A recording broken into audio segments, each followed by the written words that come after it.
नमस्कार मित्रांनो, आज आपण सिव्हिल इंजिनिअरिंगचे थर्ड इयरचे विषयाबद्दल डिस्कस करणार आहोत आणि थर्ड इयरचा थिअरी ऑफ स्ट्रक्चर या सब्जेक्टच्या क्लासेस बद्दल मी तुम्हाला आज डिस्कस करणार आहे. तर आपले थिअरी ऑफ स्ट्रक्चर ह्या विषयाचे रेग्युलर क्लासेस होणार आहे. तर त्याचा सिलेबस आपण डिस्कस करूया. सगळ्यात पहिले स्लोप अँड डिफ्लेक्शन हा एक चॅप्टर आहे. नंतर फिक्स बीम, नंतर continuous beam, moment distribution method, simple stress, हे सगळे चॅप्टर जे डिपेंडेंट ऑन एसएफडी बीएमडी जे तुम्ही सॉम मध्ये शिकला त्याच्यावर हे डिपेंडेंट आहे सगळे. विद्यार्थी मित्रांनो, आपण सोमवारपासून म्हणजे उद्यापासून कंटिन्युअस लेक्चर चालू करणार आहोत. त्याची तुम्हाला रेकॉर्डिंग आणि लाईव्ह क्लासेस पण तुम्हाला राहतील. तर सर्वांनी ते जॉईन करावे.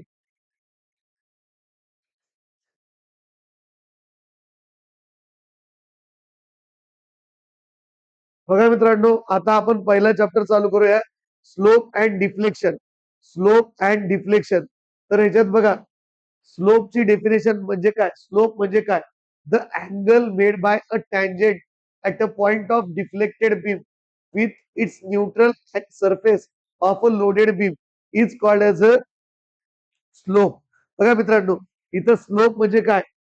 ही ही बीम आहे. ही रेड कलरची दिसते तुम्हाला, ती बीम आहे. येलो कलरचं दिसते ते डिफ्लेक्टेड बीम आहे. म्हणजे त्याच्यावर लोड अप्लाय केल्यानंतर डिफ्लेक्ट झाल्यानंतरची पोझिशन दिलेली. तर आपण ह्या डिफ्लेक्टेड बीमला टँजेंट मारली. टँजेंट म्हणजे सर्कलला टच करून जाणारी रेष, स्पर्शिका. तर ती जर मारली या कर्वला दोन्हीकडून, तर ती जे टँजेंट अँगल मेड करती न्यूट्रल ऍक्सिस बरोबर, त्या अँगलला म्हणतो आपण स्लोप. बघा आता इथं जर तुम्ही टँजेंट मारली तर इथं काही अँगल होतच नाही, म्हणून इथं स्लोप किती असतो? 0 असतो. इथं स्लोप 0 असतो. इथं थिटा ए आणि थिटा बी, या ए पॉइंटला आणि बी पॉइंटला स्लोप मॅक्सिमम असतो. आलं लक्षात? इथं काय सांगतोय, ही ओरिजिनल बीम आहे. डिफ्लेक्टेड बीमला आपण टँजेंट मारली आणि टँजेंट आणि ओरिजिनल बीम मधला जो अँगल असतो त्याला म्हणायचं स्लोप. दुसऱ्या भाषेत slope, the slope of the beam at a point is defined as the rate of change of deflection with respective longitudinal distance. The rate of change of deflection with respective longitudinal distance. The rate of change of deflection. Deflection म्हणजे y असतं मित्रांनो. Deflection म्हणजे काय असतं? Y. The rate of change of deflection with respective longitudinal distance म्हणजे असतं slope. Theta ए किंवा theta बी slope. समजलं? बघा मित्रांनो, हे पहिले जे लेक्चर आहे हे काही प्रमाणात युट्यूबवर पडत अर्ध, पण याच्यानंतर जे सगळे लेक्चर जे ते ऍप मध्ये राहील. तुम्हाला पेड कोर्स करावा लागेल, त्यासाठी माझा नंबर आहे, त्या नंबरवर तुम्ही संपर्क साधायचा. आता बघा, स्लोप झालं. आता आपण बघूया डिफ्लेक्शन. बघा मित्रांनो, डिफ्लेक्शन म्हणजे काय? The vertical displacement of a point on a beam after loading with respective original position before loading is called as a deflection. Deflection म्हणजे काय? The vertical displacement of a point on a beam after loading with respective original position before loading. बघा, ही figure बघा. इथं ही original position आहे आणि ही after loading. म्हणजे before loading आणि after loading जे डिफ्लेक्शन होतं, आफ्टर लोडिंग जे डिफ्लेक्शन होतं आणि बिफोर लोडिंग जी पोझिशन आहे, त्या दोघांचा जो डिफरन्स आहे त्याला म्हणते डिफ्लेक्शन. म्हणजे बीम इथून आणि इथं आली, इथून इथं आली, म्हणजे साईज अँड शेप चेंज झाली, डिफ्लेक्ट झाली. आलं लक्षात? तर काय आहे? The vertical displacement of a point on a beam after loading with respective original position before loading. It is denoted by M Y. It is denoted by Y. It is denoted by Y. कशाने दाखवते हे? Y ने. It is denoted by Y. समजलं का? आणि unit M M, metre. लक्षात? तुम्ही लिहू शकता. युनिट काय लिहू शकता? डिफ्लेक्शन म्हणजे डिस्टन्स आहे. M M, meter. जास्त करून एम एम मध्ये डिफ्लेक्शन होत जातं. अशा प्रकारे हे झालं स्लोप आणि डिफ्लेक्शनची डेफिनेशन. आता काय आपण स्टँडर्ड केसेस पाहणार आहोत. लक्ष द्या. Simply supported beam width point load. बघा मित्रांनो, आता स्टँडर्ड केसेस बघणार आहे की ज्यांचा आपल्याला स्लोप आणि डिफ्लेक्शनचे फॉर्म्युले पाठ करायचे आणि प्रॉब्लेम सोडवायचे. स्टँडर्ड केसवर 2 ते 3 प्रॉब्लेम येऊ शकते, 3 नाही पण मॅक्सिमम 2, हा minimum 1. Simply supported beam width point load W at mid span. जर मिड स्पॅनला डब्ल्यू चा लोड असेल, डब्ल्यू न्यूटनचा लोड असेल, हा पॉइंट सी आहे, हा तर आपल्याला मॅक्सिमम डिफ्लेक्शन आणि स्लोप कसा काढायचा, हे असतं डिफ्लेक्शन आणि हे असतं स्लोप. तर y max formula minus W L cube upon 48 E I. हा, minus W L cube upon 48 E I. आणि इथं थिटा ए थिटा बी म्हणजे slope W L square upon 16 E I. याला जर तुम्ही मित्रांनो डिराईव्ह करायचं म्हणलं तर याला डबल इंटिग्रेशन मेथड डिराईव्ह करता येतं, पण आपल्याला डेरिव्हेशन सिलेबसला नसल्यामुळे आपण घेणार नाही. Y max W L cube upon 48 E I आणि slope W L square upon 16 E I.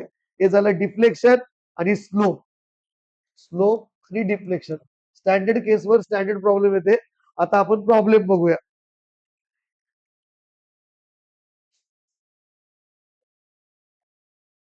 CI beam 40 mm wide and 80 mm deep. बघा, बी दिलेलं आहे 40 mm, डी दिलेलं आहे 80 mm. Is simply supported over a span of 1 मीटर. Is simply supported over a span of 1 meter म्हणजे 1000 mm. It carries central point load of 25 kilo newton. 25 into 10 raised to power 3 Newton. The modulus of elasticity of member is 100 kilonewton per mm square. 100 kilonewton per mm square.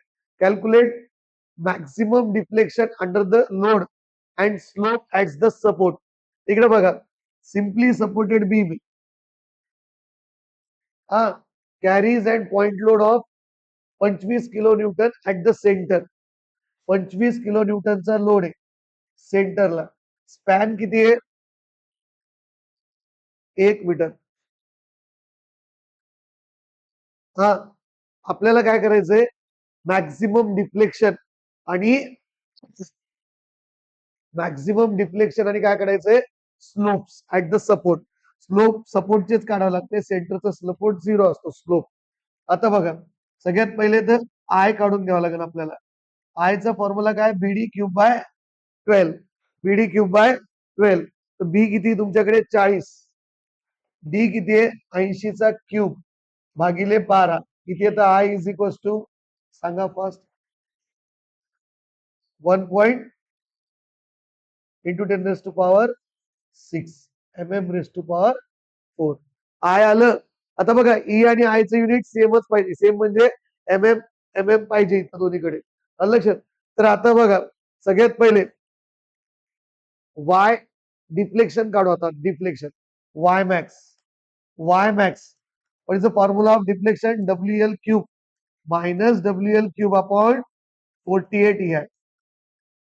Minus WL cube upon 48 EI. W किती आहे? 25 into 10 raise to power 3. Length पण MM मध्ये घ्यायची. 1000 चा cube भागिले 48. E किती आहे? 100 into 10 power 3. Newton MM मध्ये केला पुन्हा. नंतर याला किलोला न्यूटन मध्ये केला मित्रांनो. नंतर आय किती आहे? 1.706 इंटू 10 रेज टू पॉवर 6. किती येतं हे? Y max minus 3.05 mm. Minus 3.05 mm. नंतर वाय मॅक्स झाल्यानंतर काय करायचंय? वाय मॅक्स म्हणजे झालं डिफ्लेक्शन. स्लोप थिटा ए आणि minus sign indicates downward direction लिहून टाकलं तर चालतं. डाऊनवर्ड अलग आहे. Theta A is equal to theta B, काय फॉर्म्युला आहे? W L square upon 16 I. W L square upon 16 I. बघा आता डब्ल्यू डब्ल्यू किती आपल्याकडे? डब्ल्यू किती आपल्याकडे? 25 इंटू 10⁻³ हा. एल किती आहे? 1000चा स्क्वेअर डिवायडेड बाय स्लोपला इथं मायनस घेतलं नाही तरी चालतं, लक्षात घ्यायचंच नाही. हा किती येतं हे? 16 इंटू 100 इंटू 10⁻³ इंटू 1.706 इंटू 10⁻6.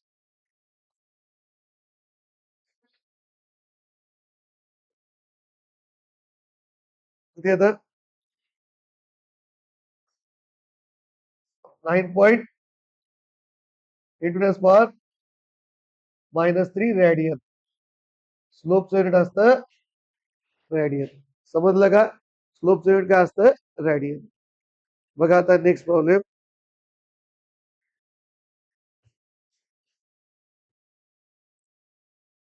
बघा मित्रांनो, a guider of uniform section is freely supported over a span of 3 meter. Length दिलेली आहे 3 meter. If the point load at the mid span 30 kilonewton, IXX 15.614 into 10⁻⁻6 meter raised to power 4.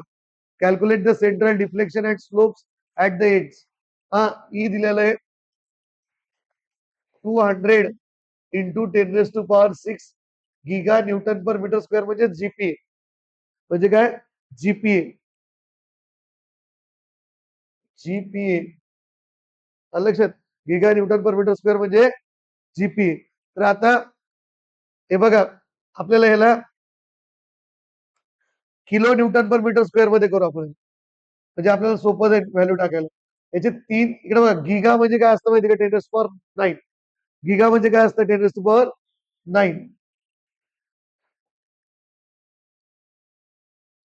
Newton per metre square. म्हणजे 9 आणि 6 किती होईल मित्रांनो? 15. 9 आणि 6 किती होईल मित्रांनो? 15.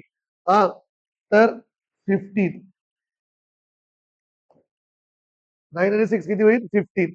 पण आपल्याला कशात करायचंय ते? किलो मध्ये करायचंय. कशात करायचंय? किलो मध्ये. म्हणजे त्याला 1000 भागावं लागेल. म्हणजे हे किती? 200 इंटू 10⁻12 किलो न्यूटन पर मीटर स्क्वेअर. 3 कमी केलं तर 200 इंटू 10⁻12 किलो न्यूटन पर मीटर स्क्वेअर. आलं लक्षात? किलो न्यूटन पर मीटर स्क्वेअर. हा तुझं याचं युनिट जरा वेगळं दिलेलं, त्याच्यामुळे थोडं नीट लक्ष द्या. मग आता आपल्याला काय करायचंय? Deflection y max. आता डायग्राम काढत नाही मी. Minus WL³ upon 48 EI. W किती आहे? 30 किलो न्यूटन मध्येच राहू द्या. 30. एल किती आहे? लेंथ मीटर मध्येच राहू द्या. लेंथ किती तुमची? लेंथ किती? 3 मीटर मध्येच राहू द्या. सगळं युनिट तेच राहू द्या. 48. ई किती आहे? 200 इंटू 10⁻12. 200 इंटू 10⁻12. 200 इंटू 10⁻12. नुसतं 200 नाही ना, 200 इंटू 10⁻6 होतात ते. इकडे बघा, म्हणून ते जरा युनिट व्यवस्थित नाही. आलं लक्षात? नंतर 200 इंटू 10⁻12. नंतर आय किती आहे? 15.614 इंटू 10⁻⁻6. 348 घेतलं. किती येतं उत्तर?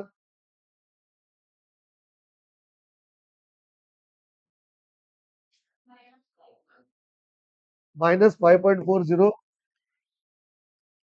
-5.40 इंटू 10⁻⁹.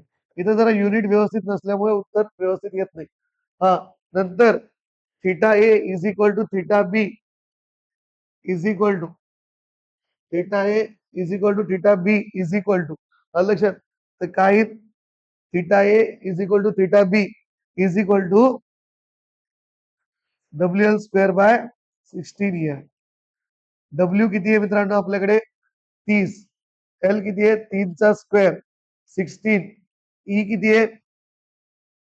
200 इंटू 10⁻12 आणि हे 15.614. इंटू 10⁻⁻6 किती येतं बघा बरं. 5.40 इंटू 10⁻⁻9 रेडियन. आलं लक्षात. अशा प्रकारे पुढचे लेक्चर राहील ते ऍपमध्ये राहील, तर त्याच्यासाठी संपर्क साधावा. धन्यवाद.